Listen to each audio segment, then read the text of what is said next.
All right, welcome back, everyone. Trump's back in the White House, and, well... Okay, so let's dive into something I think you'll find pretty interesting. Right. Kind of the fallout from the 2024 election. Okay. We're not talking like policy or vote counts, but the role of celebrities. Okay. And like their perceived influence. You know, that whole, did they actually sway anyone question? It's a question that's been around forever, right? Yeah. The power of celebrity to influence public opinion. Right, and our deep dive today is fueled by some commentary from a Megyn Kelly show. Right. And she is taking aim at what she calls the celebrity losers of the election. Okay. And trust me, the list is A-list all the way. Right. Beyonce, Oprah, Taylor Swift, George Clooney. Wow. She does not hold back. So it sounds like she's making a pretty bold statement about the waning power of celebrity endorsements. Yeah. What's her argument? Well, she flat out says their endorsements didn't deliver the votes that these stars might have expected. Kelly even jokes that, like, no one cares about J-Lo's thoughts on the economy. Oh. They're just all waiting for, like, her skincare routine to drop. Oh, my God. You know? A little bit of humor to drive the point home. Yeah. So it seems like Kelly is really tapping into this growing skepticism towards celebrity activism. Yes. Which is really fascinating, I think. Totally. And it makes you wonder if, like, things have always been this way. Right. You know, has celebrity influence always had its ups and downs? Oh, absolutely. Yeah.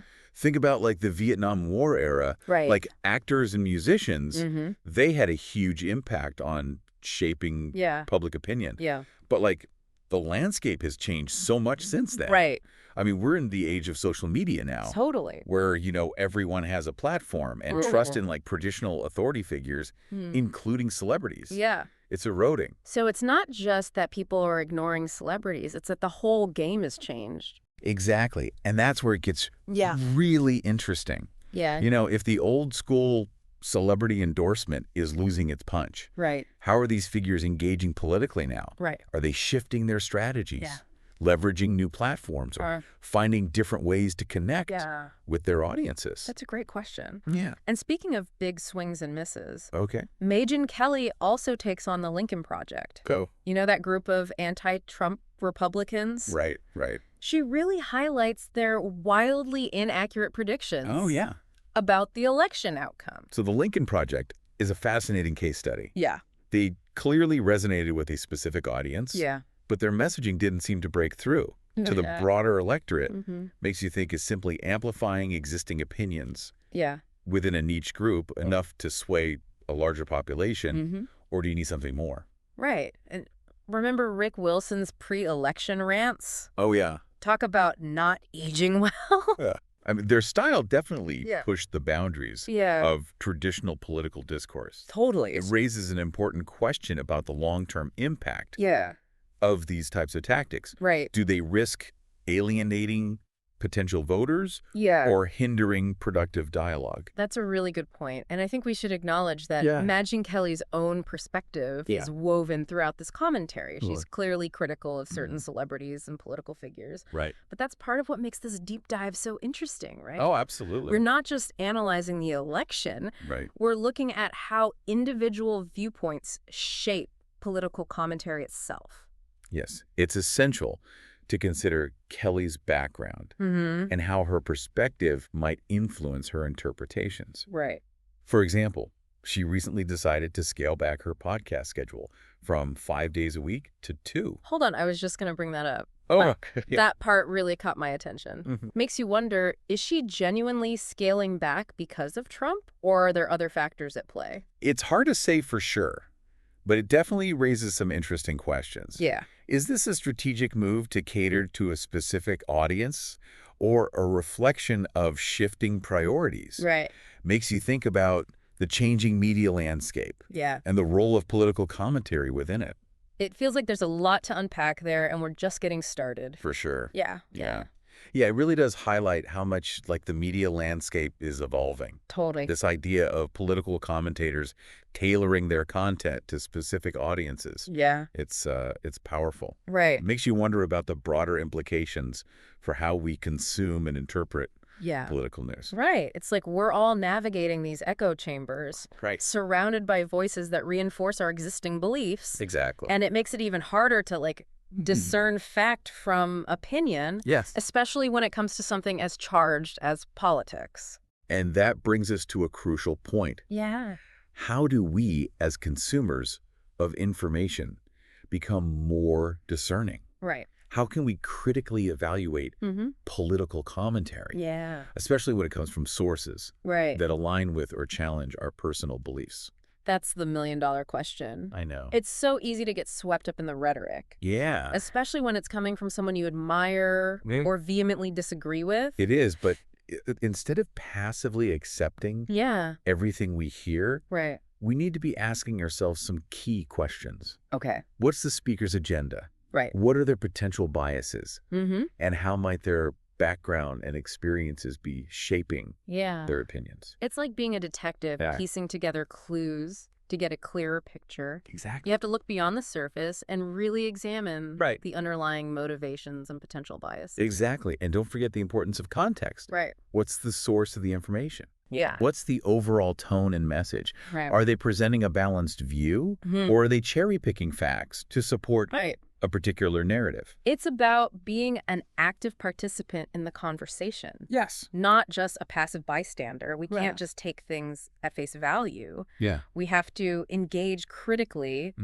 with the information that we're consuming. That's a great point. Yeah. It's about cultivating a healthy skepticism. Right. Without becoming cynical or dismissive. Right. It's about approaching information with curiosity. Yeah. And a willingness to challenge our own assumptions. You know, one thing that struck me about Megyn Kelly's commentary was her focus on the so-called losers of the election. Okay. It felt a bit like she was reveling in their defeat. Okay. Which made me wonder if that type of framing contributes to the polarization we see in politics today. That's an astute observation. Yeah. It does raise questions about how we frame political discourse. Is it always a zero-sum game? Right. Where one side's victory automatically equates to the other side's loss? Right. Or is there room for more nuanced, collaborative approaches? Makes you think about the role of media in shaping those narratives. Yeah. Are they fueling the fire of division? Right. Or can they be a force for bridging divides and fostering constructive dialogue? Those are important questions to consider. Yeah. Especially as we navigate this increasingly complex media landscape. Totally. We need to be mindful of the media we consume and the potential impact it can have on our own perspectives and the broader political climate. So how do we find those voices that prioritize balance and thoughtful analysis? How do we break out of our echo chambers and engage with diverse perspectives in a way that's constructive and enlightening? That's a challenge we all face. But one thing we can do is actively seek out information from a variety of sources. Right. Don't limit yourself to outlets or commentators that align with your existing beliefs. It's about being open to hearing different viewpoints. Yes. Even if they make you uncomfortable. Right. It's in those moments of discomfort that we often learn the most. Absolutely. And remember, it's okay to disagree. Yeah. In fact, healthy debate and respectful disagreement can lead to a deeper understanding of complex issues. Now, before we move on, there's one more point I want to touch on. Okay. From Megyn Kelly's commentary. Right. She mentioned that George Clooney and his buddies at Pod Save America were aware of Joe Biden's incompetence early on, but stayed silent to protect his political fortunes. Okay. Do we have any more context on that? Unfortunately, the source material doesn't delve deeper into that specific claim. Okay. However, it does raise interesting questions about the role of political strategists and insiders in shaping public perception. Makes you think about the ethical considerations involved. It does. Do these individuals have a responsibility to be transparent? Right. Even if it could potentially harm their candidates' chances? It's a complex issue. Yeah. With no easy answers. For sure. It highlights the delicate balance between loyalty, strategy, and transparency in the world of politics. It definitely adds another layer to this whole idea of critically evaluating information. Yes. Especially when it comes from sources we might generally trust. It underscores the importance of approaching all information with a critical eye, regardless of the source. Right. We need to be discerning consumers of information, always asking questions. and seeking a deeper understanding. That's such a crucial point. We can't afford to be passive in this day and age. Exactly. And that brings us back to the core of this deep dive. Okay. It's not just about understanding the events of the 2024 election or dissecting Megyn Kelly's commentary, but about empowering ourselves to be informed, engaged citizens. Yes. In a world overflowing with information. So if we had to distill a key takeaway for our listeners, what would it be? I think the most important message is that political commentary, especially in today's media landscape, is rarely objective. Yeah. It's essential to approach all information with a healthy dose of skepticism. Okay. To consider the sources, potential biases and motivations, and to actively seek out diverse perspectives. That's a great way to put it. Don't just blindly accept what you hear, even from sources you might generally agree with. Exactly. Dig deeper, ask questions, and form your own informed opinions. And remember, critical thinking isn't just for election season. Right. It's a skill we need to cultivate every day. Totally. In every aspect of our lives. It's about being an active participant in shaping the world around us. Yes. Rather than passively accepting whatever narratives are being presented. Beautifully put. Yeah, it's about taking ownership, I guess, of our own understanding of the world and recognizing that, like, we all have a role to play in shaping the narratives that define our society. It's easy to feel overwhelmed, you know, or disillusioned by the constant barrage of information. Right. Especially when it comes to something as complex and often contentious as politics. But like you're constantly bombarded with conflicting opinions and competing narratives. Exactly. And it's tough to know what to believe or where to even begin sorting through it all. But that's why this deep dive, I think, has been so valuable. We've unpacked some critical issues, explored different perspectives, and hopefully given our listeners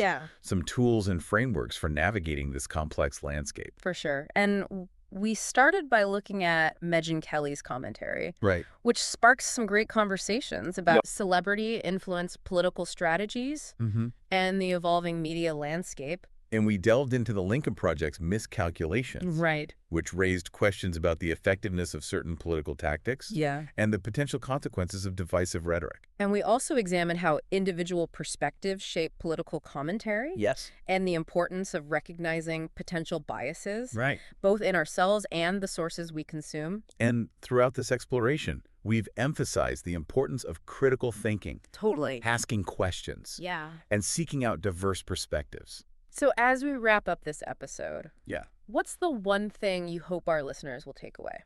If there's one key message to remember, it's this. Don't be a passive consumer of information.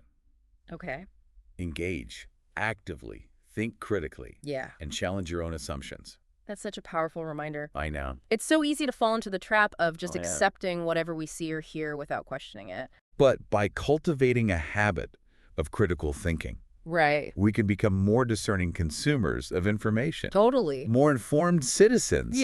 And more active participants in shaping the world around us. And that, my friends, is what a true deep dive is all about. Yes. So until next time, keep those minds engaged. Keep asking questions. Those questions coming and never stop exploring.